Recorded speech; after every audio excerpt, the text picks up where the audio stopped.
Hello friends, welcome back to the channel Shri net JRF physics. आज की class में हम क्या कवर करने वाले हैं? स्पेसिफिक हीट, उससे रिलेटेड कॉन्सेप्ट्स और न्यूमेरिकल्स। ठीक है, तो स्टार्ट करते हैं। देखिए, और जो एक लास्ट क्लास के अंदर कुछ दो क्वेश्चंस दिए थे, उनके आंसर्स बताना रह रहे थे लास्ट क्लास में ना, तो लास्ट क्लास में बताना मिस हो गया था। तो उनका भी मैं लास्ट में, जब ये लेक्चर ओवर हो जाएगा उसके बाद मैं आइडिया दे दूँगी। ठीक है, तो स्टार्ट करते हैं अभी। तो हीट कैपेसिटी क्या होती है, स्पेसिफिक हीट क्या होती है, मॉलर हीट कैपेसिटी क्या होती है, इनमें बेसिक डिफरेंस होता है कि हमको पता होना चाहिए ना। तो हीट कैपेसिटी की हम बात करते हैं तो amount of heat required to change the temperature of sample by 1 degree centigrade और 1 केल्विन। यानी कोई सैंपल है, उसका टेम्परेचर हमको चेंज करना है, कितने से? 1 डिग्री सेंटीग्रेड, या फिर केल्विन स्केल में बोले तो 1 केल्विन से। तो 1 केल्विन या 1 डिग्री सेंटीग्रेड टेम्परेचर राइज करने के लिए, टेम्परेचर चेंज करने के लिए कितनी हीट हमको उस सैंपल को देनी पड़ेगी, उसको हम बोलते हैं हीट कैपेसिटी। ठीक है, इसको हम सी से डिनोट करते हैं। सी क्या होगा? dQ/dt। ठीक है, हीट डिवाइडेड बाय ये टेम्परेचर वाले के साथ डिफरेंशियल, इसका यूनिट इसकी जूल पर केल्विन हो जाएगी। क्यों हीट क्या है, इसकी वो यूनिट होती है वर्क डन वाली, जूल। और टेम्परेचर किस में हम स्केल में, केल्विन स्केल में लेंगे, तो सी क्या हो जाएगा? dQ/dt जूल पर केल्विन। नेक्स्ट हम बात करते हैं स्पेसिफिक हीट की।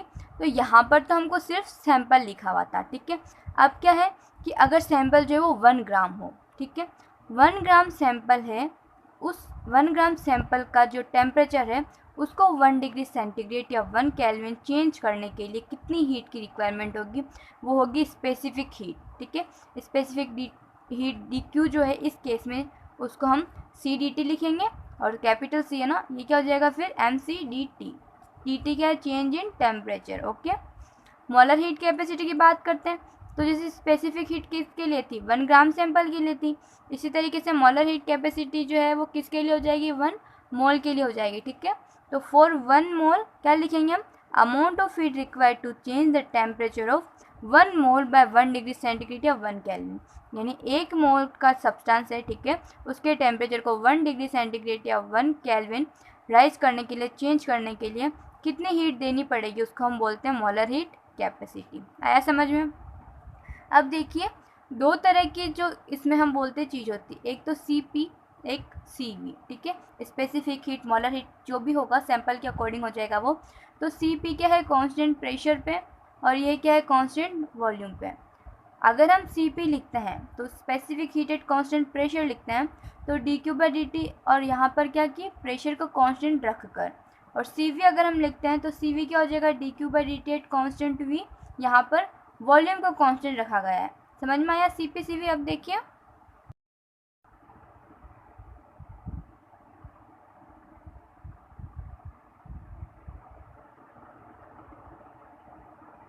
Specific heat at constant pressure,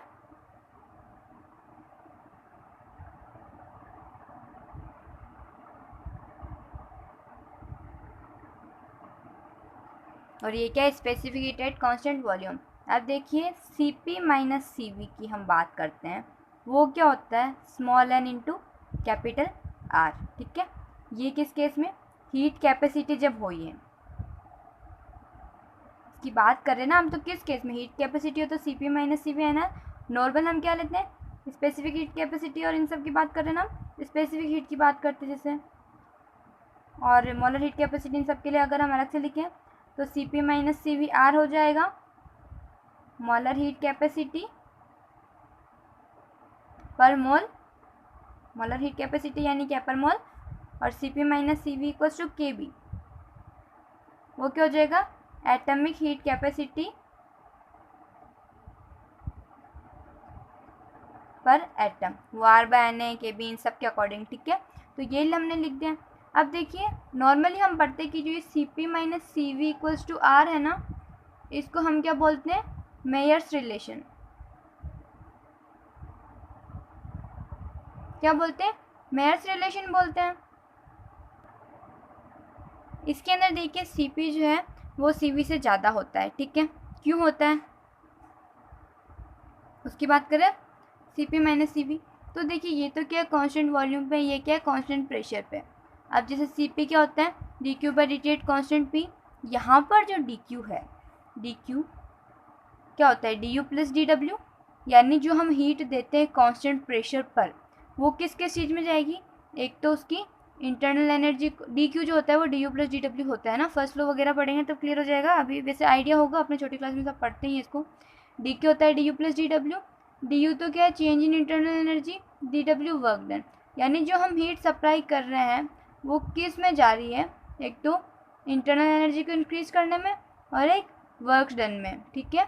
तो यहाँ पर सी पी जब हम कांस्टेंट प्रेशर की बात करें तो दोनों है, लेकिन जब हम कांस्टेंट वॉल्यूम की बात करते हैं तो उस केस में D you plus D W जब हम डी क्यू को लिखते हैं तो यहाँ पर डी डब्ल्यू क्या होता है, पी डी वी होता है ना।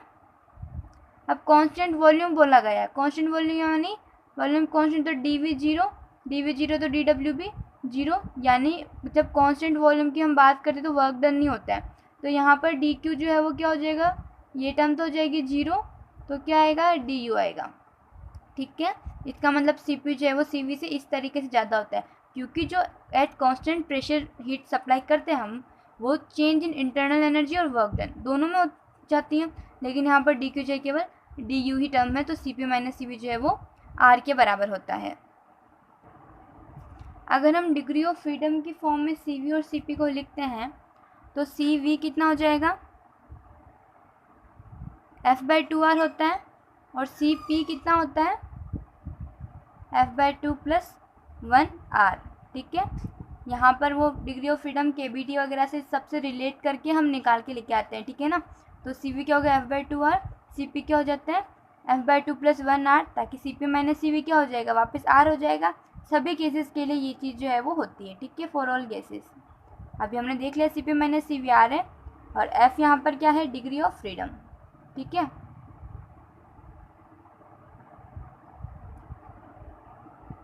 अब हम बात करते हैं कि सी पी और सी वी का रेशियो जो होता है वो क्या होता है, इसको हम डिनोट करते हैं गामा से, ratio of specific heat at constant pressure and constant volume, ठीक है। Gamma equals to C P by C V होता है।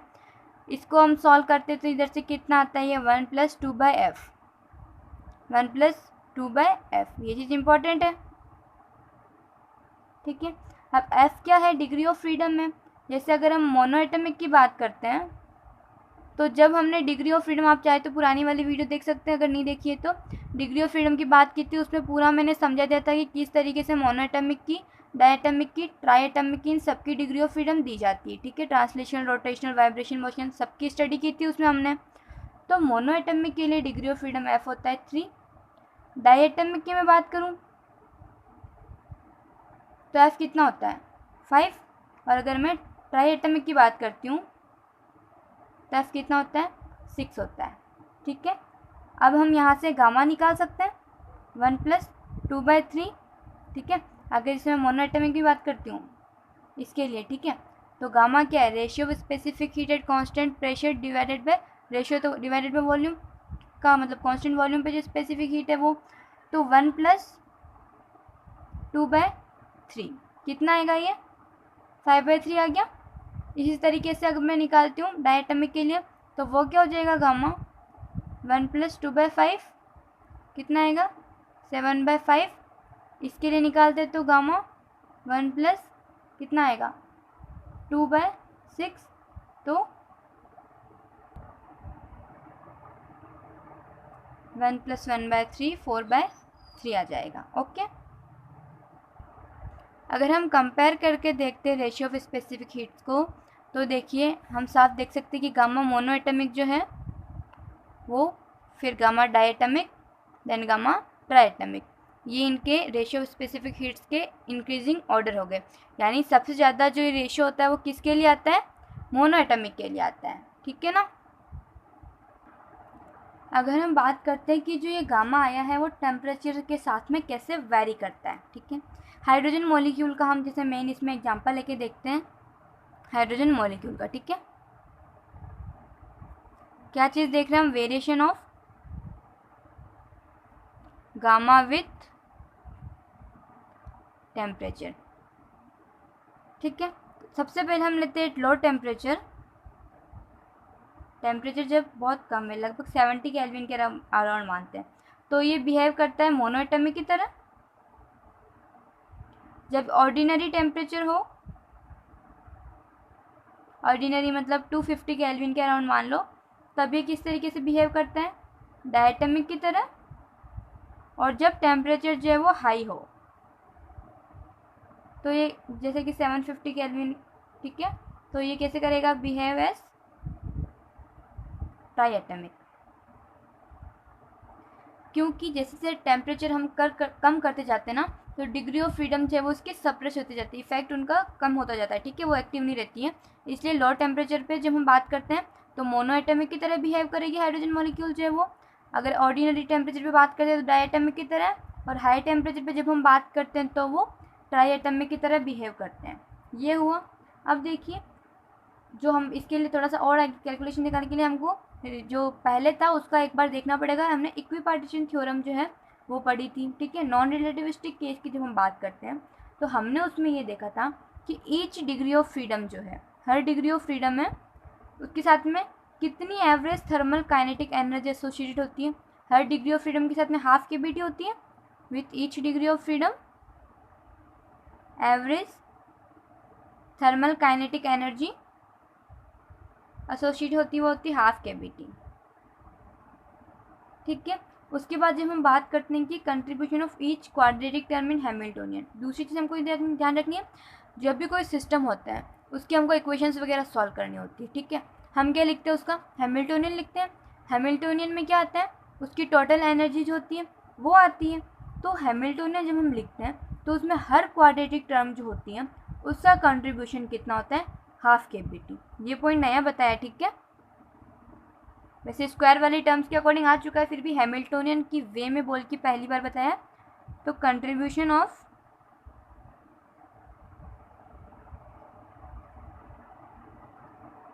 Each quadratic term in Hamiltonian is half KBT, ठीक है ना। अब इसके लिए हम एग्जांपल्स ले लेते हैं कुछ, जैसे कि देखिए लीनियर हार्मोनिक ऑसिलेटर की अगर हम बात करते हैं, ठीक है, उसके लिए हमको पता है अगर हैमिल्टोनियन लिखते हैं तो क्या हो जाएगा, काइनेटिक एनर्जी p²/2 हम लिख सकते हैं काइनेटिक एनर्जी को। और इसकी पोटेंशियल एनर्जी जो क्या होती है, हाफ के एक्स स्क्वायर। के को अगर मैं एम ओमेगा स्क्वायर लिखती हूँ तो पोटेंशियल एनर्जी हार्मोनिक ऑसिलेटर की कितनी हो जाएगी, half M omega square X square, ठीक है। ये फर्स्ट क्वाड्रेटिक टर्म है, पी का स्क्वायर है ना, और ये सेकेंड क्वाड्रेटिक टर्म है। ये दोनों ही क्वाड्रेटिक टर्म है। इनके लिए हर क्वाड्रेटिक टर्म के साथ में कितनी डिग्री ऑफ फ्रीडम जैसे हम बोलते हैं, मतलब उसकी एनर्जी कितनी होती है, हाफ केबीटी एनर्जी एसोसिएटेड होती है। तो इसकी वजह से हाफ केबीटी प्लस इसकी वजह से भी हाफ केबीटी, टोटल कितना हो गया, केबीटी आ गया, ठीक है। तो ये हो गई इसकी थर्मल एनर्जी, इंटरनल जो भी बोले हम इसको यू हो गया, ठीक है। अब एन मोल्स की बात करते हैं तो एन केबीटी हो जाएगा। ये तो एक मोल के लिए हमने लिखी थी एनर्जी, अगर एन के लिए बात करते हैं तो एन केबीटी हो जाएगा, ठीक है। और कैपिटल एन के अकॉर्डिंग है ना। अब देखिए अगर एन मोल्स की बात करते हैं, एक तो होता है नंबर ऑफ मॉलिक्यूल्स, एक नंबर ऑफ मोल्स, ठीक है। तो जब हम ये एन के बी आर ये सब चीज़ें यूज़ में लेते हैं, अवागाद्रोस नंबर का जो मैं पहले बता चुकी हूँ, तो यू को हम क्या लिख सकते हैं, स्मॉल एन आर टी लिख सकते हैं ना। तो सी वी क्या होता है, del U by del T, वो कितना हो जाएगा, एन आर आ जाएगा, ठीक है। अब जैसे हम बात करते हैं मोनोएटमिक आइडियल गैस की,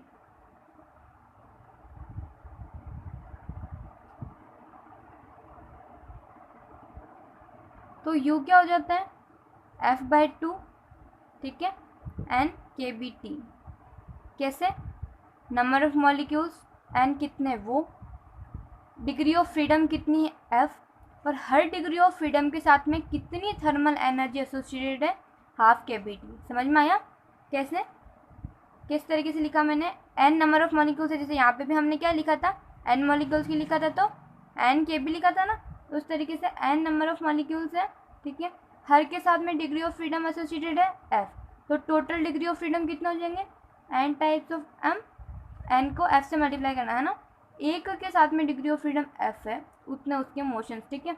एन मॉलिक्यूल्स है तो उनके साथ में डिग्री ऑफ फ्रीडम टोटल क्या हो जाएंगे, एन इंटू एफ। अब हर डिग्री ऑफ फ्रीडम के साथ में एनर्जी कितनी एसोसिएट होती है, हाफ केबीटी एसोसिएटेड होती है, इसलिए क्या हो जाएगा, हाफ के बी टी। तो इसको लिख सकते हैं U equal to F by two N K B T. अब इसको अगर उस फॉर्म में लिखे तो F by two small N R T लिख सकती हूँ मैं, एन के बी को स्मॉल एन आर लिख सकते हैं, ठीक है। अब यू जो है वो एफ की बात करते हैं तो हमको पता है मोनोएटमिक में लिए डिग्री ऑफ फ्रीडम ट्रांसलेशन ही होती है और वो कितनी होती है 3। तो यू क्या हो जाएगा 3/2 एन आर टी। और इसके लिए सी भी निकालते हैं, वही del U by del T हो जाएगा 3/2 स्मॉल एन आर। ओके। अब अगर हम जैसे बात करते हैं डायटमिक है, तो देखिए डायटमिक में रिजिड मॉलिक्यूल भी हो सकते हैं और नॉन रिजिड भी हो सकते हैं।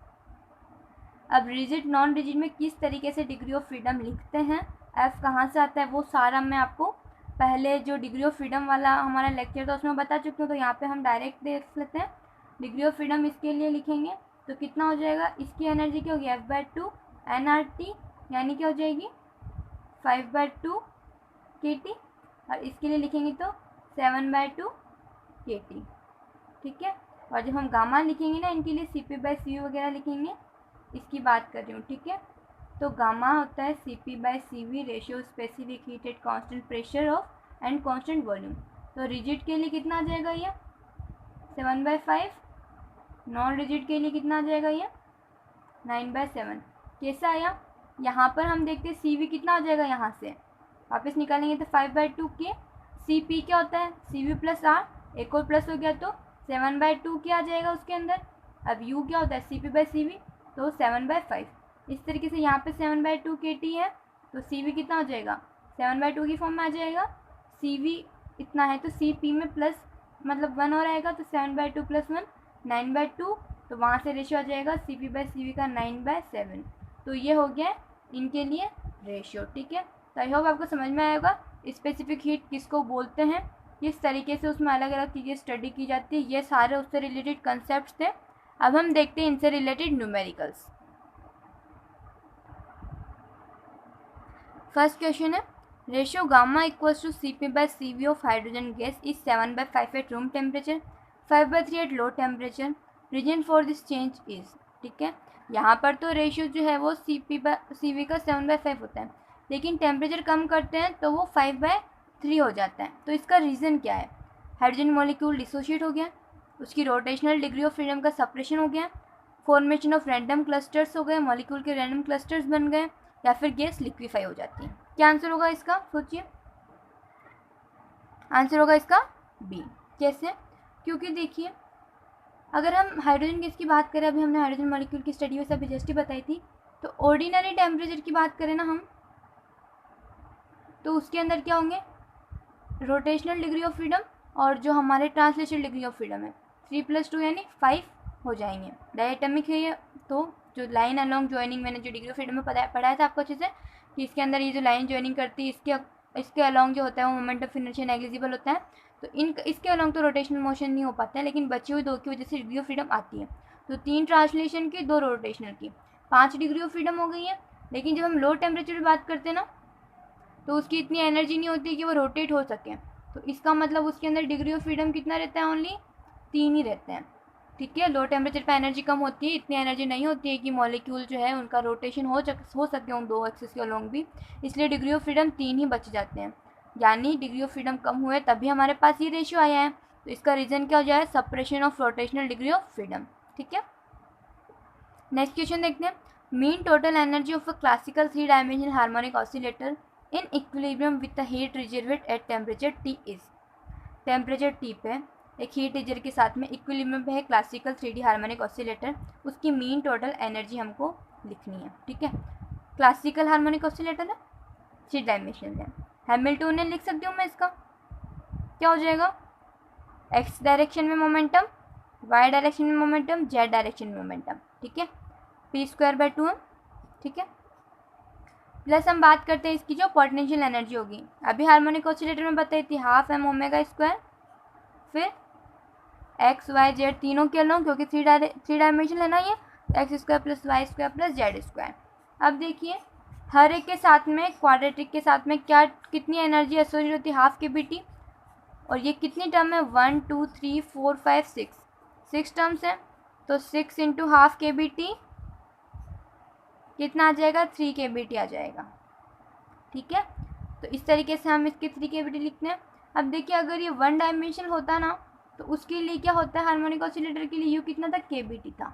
ठीक है, 2 डायमेंशनल अगर है तो PX PY जैसे आ गया, XY आ गया, तो 4 टर्म्स बनेगी, तो 4 क्वाड्रेटिक टर्म्स होगी, तो इसके लिए यू की वैल्यू कितनी होगी, mean total energy 2 KBT। 3D के लिए भी हमने निकाली, 6 क्वाड्रेटिक टर्म्स बनती है तो यू कितना हो जाएगा, 3 KBT। ठीक है, इस तरीके से हम इसकी मेन टोटल एनर्जी दे सकते हैं। नेक्स्ट क्वेश्चन देखिए, क्वेश्चन नंबर 3 है, द स्पेसिफिक हीट पर molecule of a gas off diatomic molecule at high temperature it. High temperature पे डायटोमिक मॉलिक्यूल की स्पेसिफिक हीट जो है उसकी बात करें पर मॉलिक्यूल। ठीक है, तो हमको डायटोमिक मॉलिक्यूल दे रखा है, हाई टेम्परेचर दे रखा है, एनर्जी लिखती हूँ मैं इसकी। इसमें देखिए डायटोमिक में ट्रांसलेशन मोशन की वजह से डिग्री ऑफ फ्रीडम कितने हो जाएंगे, 3 हो जाएंगे, 3 तो ट्रांसलेशन की वजह से। हर एक के साथ में कितनी एनर्जी एसोसिएट होती है, थर्मल एनर्जी हाफ KBT, ये हो गया ट्रांसलेशन की वजह से। ठीक है, उसके बाद मैं रोटेशन की बात करती हूँ, तो ये डायटोमिक मॉलिक्यूल है। ठीक है, अभी जैसे मैंने बताया था कि इस लाइन के अलॉन्ग तो होगा नहीं, लाइन जॉइनिंग के अलॉन्ग, बाकी 2 की वजह से डिग्री ऑफ फ्रीडम आ जाएंगे, तो 2 इसमें रोटेशनल डिग्री ऑफ फ्रीडम हो जाएंगे। हर एक के साथ में एनर्जी कितनी एसोसिएटेड है, हाफ KBT, तो यहाँ से KBT वाली टर्म ये क्या रोटेशनल की वजह से आ गई। अब वाइब्रेशनल की वजह से किस तरीके से दी जाती है, उसका फॉर्मूला होता है 3n-5 KBT। यहाँ पर KBT/2 क्यों नहीं आया, क्योंकि हमको पता है वाइब्रेशनल जो एनर्जी हम लिखते हैं उसमें वाइब्रेशनल की वजह से काइनेटिक एनर्जी, पोटेंशियल एनर्जी दोनों इंक्लूड होती है, तो दोनों के इंक्लूड होने की वजह से टोटल जो इसके साथ में वाइब्रेशनल डिग्री ऑफ फ्रीडम जो होती है एसोसिएटेड होती है उसके साथ एनर्जी KBT हो जाती है। ठीक है, क्योंकि काइनेटिक पोटेंशियल दोनों इंक्लूड होता है इसलिए वो, बाकी इनमें क्या KBT/2 एसोसिएट होती है और वाइब्रेशनल के साथ में इसी वजह से KBT एसोसिएट होती है। अब यहाँ से देखिए इससे वजह से कितना आया, 3/2, इसकी वजह से 1, इसकी वजह से, तो यहाँ पर n क्या है, ये डायटोमिक है ना, n की वैल्यू क्या हो गई, 2 हो जाएगी, 3 × 2 - 5 यानी 6 - 5 1, तो यहाँ से +1 KBT, 3/2 + 2 7/2 KBT, ये आ गया है U।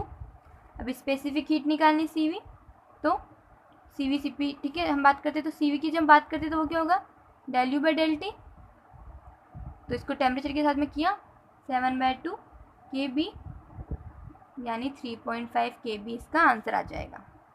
आई बात समझ में। नेक्स्ट हम करते हैं question number 4, consider a triatomic molecule of shape S in figure in 3D। 3D में फिगर दे रखा है, heat capacity of this molecule at high temperature much higher than vibrational and rotational states energy states of molecules but lower than its bond dissociation energy is.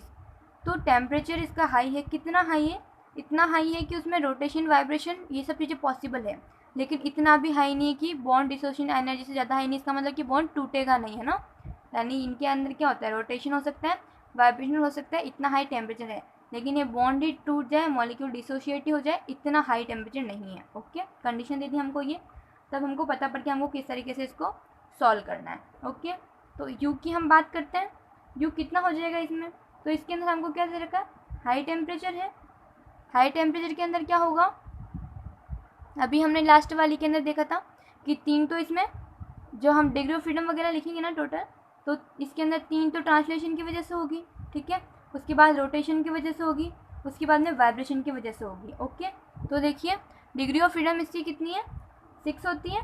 अभी जो हमने देखा था monoatomic में, जब मैंने लास्ट क्लास में बताया था, अभी वापस रिवाइंड भी किया था, मोनोएटॉमिक में डिग्री ऑफ फ्रीडम 3, डायटॉमिक में 5, ट्राइएटॉमिक में 6। ठीक है, मोनो में 3, डाई में 5, ट्राई में 6, तो वो तो हो गए 6 इंटू वो डिग्री ऑफ फ्रीडम के साथ में एनर्जी हाफ KBT। अब हमको बोल रखा कि हाई टेम्परेचर है, इसका मतलब इन तीनों की वजह से कौन सी और एनर्जी होगी, वाइब्रेशनल एनर्जी होगी, तो वाइब्रेशनल डिग्री ऑफ फ्रीडम भी होगा।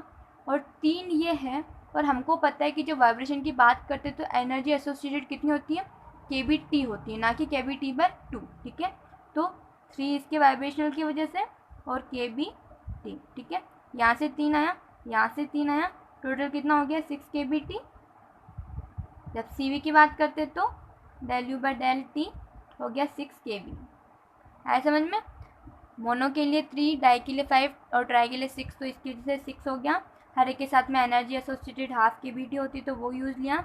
फिर 3D की हम बात कर रहे हैं तो इसके लिए वाइब्रेशनल के अकॉर्डिंग हम देखते हैं 3, और हर वाइब्रेशनल डिग्री ऑफ फ्रीडम के साथ में एनर्जी कितनी एसोसिएटेड होती है KBT, तो 3 KBT, टोटल 6 KBT, फिर हमने CV निकाल लिया। ठीक है, अब लास्ट क्लास में जो 2 क्वेश्चन दिए थे ना मैंने, उनके बारे में बता देती हूँ थोड़ा।